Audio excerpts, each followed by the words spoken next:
Hey guys, this is OddOneGaming. This is going to be another Raid Shadow Legends video. Today I wanted to talk a little bit about one of the best champions in the game, in my opinion. Like, arguably, I'm definitely gonna say that this champion is arguably top 5, if not top 10, when it comes to overall versatility. And that champion is somebody that everybody can get. It's a free-to-play champion. However, it requires a little bit of time, a little bit of grinding in order to get that champion. The one that I'm talking about is Mithrala Lifebane.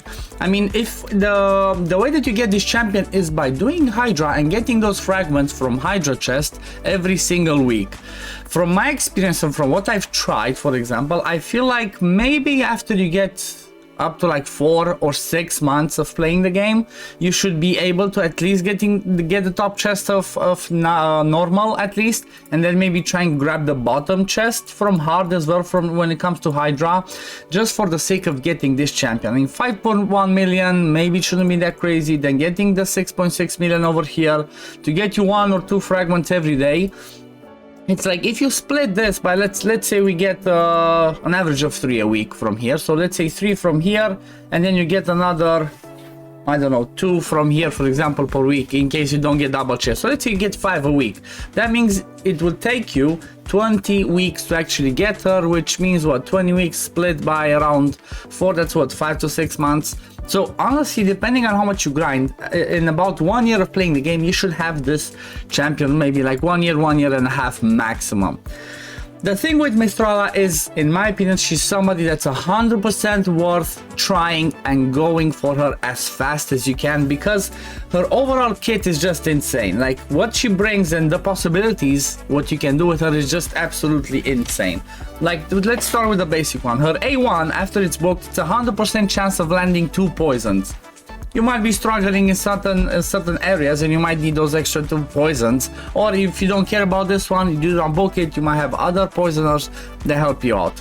However, you don't care about this one, then let's go to the A2. Attacks all enemy, places a hex debuff for 2 turns, so it's an AoE hex. Also, it places increased defense, increased attack on all allies for 2 turns. This is on a 3-turn cooldown. 3-turn cooldown AoE hex and AoE increased defense is an insane skill to do. First of all, let's say for the sake of Hydra, if you have an AoE hex, you can attack the head of mischief and kill it fast so he doesn't get you any problems. If you're talking for overall content, having an AoE hex means that everybody has hex. When you do damage, gets a percentage of the damage. So this one can help you with overall wave clearing in dungeons, in Doom Tower, and wherever you want to use her. Then her A3 is an AoE cleanse, remove all debuffs from all allies, then places a 25% strengthen, which is straight up 25% damage mitigation, and shield buff equal to 30% of this, so her champion's max HP on all allies for 2 turns. Again, this is on a 3-turn cooldown as well. Her base HP is pretty good. 20,000 it's not too shabby, you know. Her base HP is pretty good, her defense is pretty good, her speed is 109, that's pretty insane. So she starts with really good basic stats as well. So this one being scaled off of her max HP is actually a good thing, because she doesn't have it too low. Then if we look at a passive, this is something that's just insane, and this is like the only champion that has this mechanic in the game at the moment, and that's the petrification. Whenever this champion is attacked by an enemy under hex, has a 50% chance of applying petrification for 1 turn. What happens when somebody has petrification? Let me see if it mentioned here. No, basically petrification reduces the damage you do to that champion. However, at the same time, that champion loses the turn and cannot get any buffs on themselves. So that's a really good CC skill to use out there. Whenever an ally is attacked by an enemy under hex, it's a 30% chance. So by her putting the AoE hex, it doesn't have to be her hex actually. So anybody that puts AoE hex, whenever she or an ally is hit, there's a chance to pull petrification. Again, this is really good in arena, this is really good in dungeons or like Doom Tower for the sake of CCing, you know, whenever you can crowd control people. When it's waves, yes. When it's a boss, no, it doesn't work against bosses, but you know, for the waves and other content, it's really good. And the awesome part about her passive as well is this one down here. Let me move myself a bit. also increases the champion's resistance. The amount by which it is increased is equal to the amount of accuracy this champion has. So basically, you don't build any resistance on her, you just build as much accuracy as you can, you get some side resistance, and she can be the champion that has the highest resistance the whole game.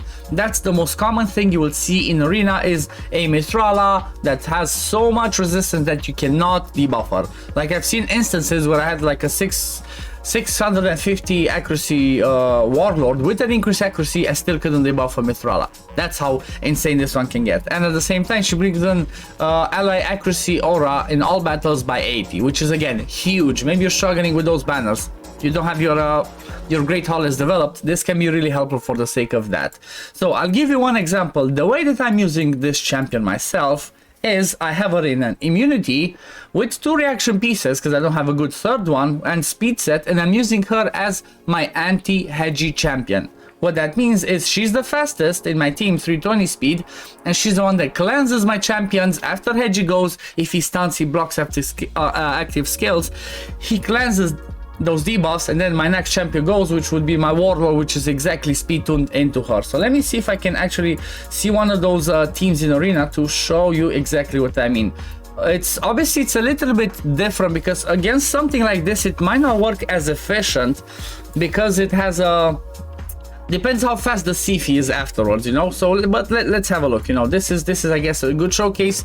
I still need to improve it myself, and I'm using like different variants. At the same time, I'm using it in the same team with the Molly that boosts the thermometer. So let's have a look. The team that I'm using is Mithrala, Warlord, Molly, and Trunda. So let's have a look. Let's see if it works on full auto. It might not, but you know, it's at least I'm testing it. And also having okay, that actually worked out well. I was thinking like because there's a what's it called? There's a Valkyrie that it can be tricky because the buffs that she places makes the Valk push back our thermometer. So now I just need the Trunda. I just needed the Trunda to go, and she did, and boom, look at that. Straight up killed them. Let's try and see another team that's like, you know, maybe something that's a little bit on the easier side to I'm trying to show maybe like a basic version of a hedgy team. Okay, this one are all end game people, I guess. So okay, let's try again, maybe against this one. It might be the same outcome, but at least there's no okay, no, this one. So this one over here, Duchess, Hedgy, Madame, and Leo. Basically, let's say against this one, I could take even my team with the Torment. Usually I take the team with the Torment, the anti-Hedgy team, which is kind of like the same, when I am facing a speed team. So for example, when they have an Arbiter with Hedgy and stuff like that, I would take this one. When it's something that's a little bit tanky, I take the one with Trunda. But let's take the one with Torment to see how it works. Torment can be anybody else, you know. You can get a tanky one. This Torment can be a Magnar, can be a Herdner, can be whoever, and you know, you would hope that that person survives. And let's see, here we go again. Boom, Hedgy goes, clans, lock them out. And now it's good. This one's gonna take a while because, you know, the stone skin is gonna make it a little bit slower. So we're just gonna have to wait. I guess we're gonna kill them slowly. My Torment isn't in Savage. He's in a Swift Parry. So, you know, the poor fellow does as much damage as he can in that build. So this one might take a little bit, but the whole idea about this one is she's always the fastest. Whatever debuffs land on us, she would always be the one cleansing those debuffs. And then the next champion for me is, for example, Warlord. For you, it can be somebody else. It can be your thermometer booster, it can be your provoker, it can be your Chimera, it can be whoever that does some CC, some control, or boost your whole team in front. But like I said, for me, the way that I do it is I just use the Warlord that straight up locks them out, and then I carry on with everybody else. Molly is really helpful in here because of her passive boosting thermometer, and then obviously Torment, like I said, I use against speed teams, but this one, you know, it kind of works. It kind of works even with something like this. It might be a little bit on the slower side, but if you have no other option of dealing with it, this works. You know, you can always build a Skytouch Shaman, you can always build a Scathix, or you can build a who else Riho Bone Spear. Like, those are the three champions have the possibility of they do the clans and they also put the block debuffs in yourself. So this type of team, for example, the one that I'm using, does not work as well against Torments because it's there's a chance I get frozen because she doesn't put the block debuffs. However, from all the testing that I've done, trust me, this worked amazing for me. Let me show you other things I prepared in the background where I used her in the exact same build. So in the same build that I have her for the sake of Arena, I used her in Fire Knight 25. This is me alongside a Ruel to do a, you know, kind of a speed team. But this team, for example, I had no reset, I had nothing. So I had no reset, no poison explosion, no seer. This was the team that I used. Again, same Mithrala alongside Ruel Guard, Lydia, and there at the back, the rare that you see is a Cold Heart. The same Mithrala I used in a under 2 minutes, maybe like mostly was like around 1 minute and a half, 4-man team for Dragon 25, again alongside the Ruel. So Ruel is really good paired alongside Mithrala.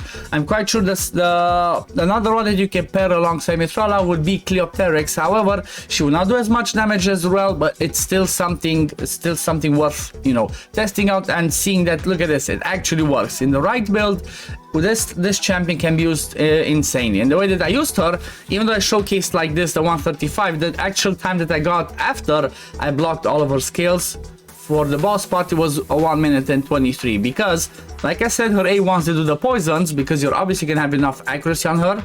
The A1s they do the poisons only poison the boss, and because she's so tanky with the strength and with the increased defense with the shield, if everybody else died, she could even be your solo champion for the sake of Dragon, honestly. And at the same time, I even used her in Hard Hydra, again alongside a Ruel. You could even use her without caring about Ruel, because for the sake of Hydra, she brings an AoE cleanse, she brings strengthen, again increased attack, increased defense, hex so you can target the Head of Mischief, and poisons on the A1. So honestly, in my opinion, I feel like if people are sleeping on Hydra, not doing it because they hate it and because it takes too much. Oh yeah, let me show you, because Hydra was in the back hiding behind me. But you know, if you're thinking about you know, you're not getting your Mithrala, or maybe you have no idea what to build her for, my opinion is specialize her for the sake of Arena, because if you get sort of a build like I had on her, you can use her in the same build for the sake of every other content in the game. Let me also show you the Masteries, because I didn't show you the Masteries that I have on her, in case you were wondering. So the Masteries, the way that I went is obviously the support and defense tree. I don't really care about War Master, I care about Eagle Eye, because this one boosts the accuracy and boosts her resist.